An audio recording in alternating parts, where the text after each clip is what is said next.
When you hear the word Mongol, what's the first image that pops into your head? I bet for a lot of you, it's a warrior on horseback, right?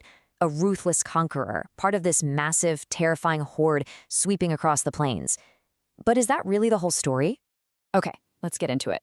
Because the story of the Mongols is so much more complex and, frankly, more fascinating than that simple stereotype.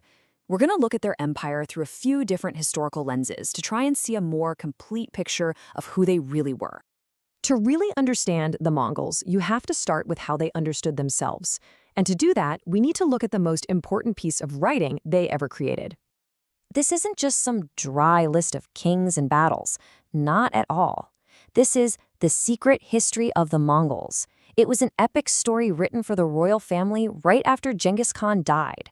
I mean, this is their origin story, told in their own words. And how it starts is just incredible. It doesn't begin with a great warrior or a conquest. It starts with this mythical union of a wolf and a doe. Right from the get-go, this tells you they saw their identity as rooted not in war, but in a divine, natural, almost spiritual origin. It's a world away from that barbarian image we all have. So, while it's an absolutely priceless piece of their culture and language, historians are totally divided on whether it's, factually accurate.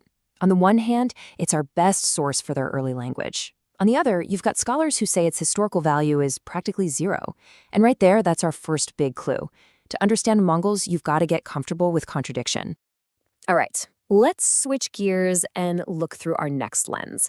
Let's talk about how this empire was actually built, through military power. But this wasn't just brute force. It was a system, a machine of incredible sophistication. So a Mongol warrior was made, not born. From the time they were kids, they were on horseback learning to shoot a bow. A huge part of their training was something called the Nurj.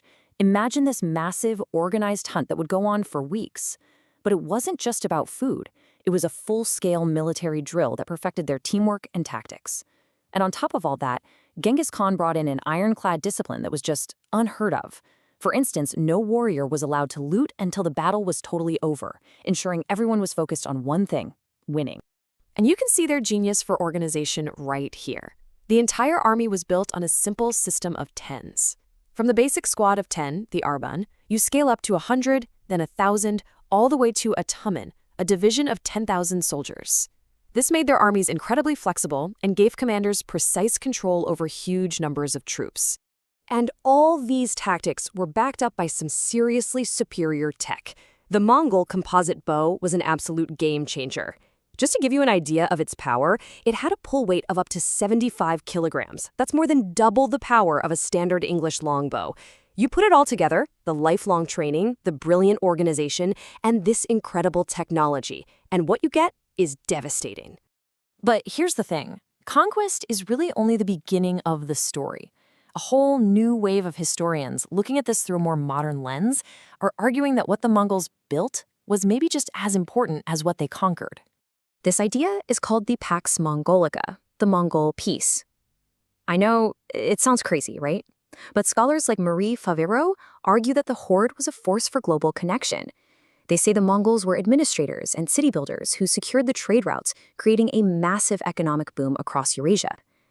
And get this, they were incredibly tolerant of different religions, and even created a system of governance that their neighbors like Russia ended up copying. Now, as you can probably guess, this idea of the Mongols as these enlightened globalizers is, well, it's highly controversial. It gets a lot of pushback, and it reminds us that history is never a settled story. It's a live argument happening right now. The critics of this new historical take ask a really tough, searing question. How can you talk about trade networks and economic benefits without talking about the trail of skulls they were built on? This reviewer puts it pretty bluntly, arguing that ignoring the staggering human cost of the conquests makes any analysis of the good parts feel like, and I'm quoting here, borderline propaganda. So, after all that, what are we supposed to think? Well, the key takeaway is that there is no single, simple story of the Mongols. A true understanding has to be a composite image, one that's built by looking through all these different lenses at once. Their own epic myths, the terrifying efficiency of their war machine, and the fierce modern debate over what it all meant. Which leaves us with a final question. Were the Mongols destroyers or civilizers? The truth is, they were both, and neither. Their story forces us to look beyond simple labels, and it challenges us to think more critically about how empires are built, and maybe more importantly, how they're remembered.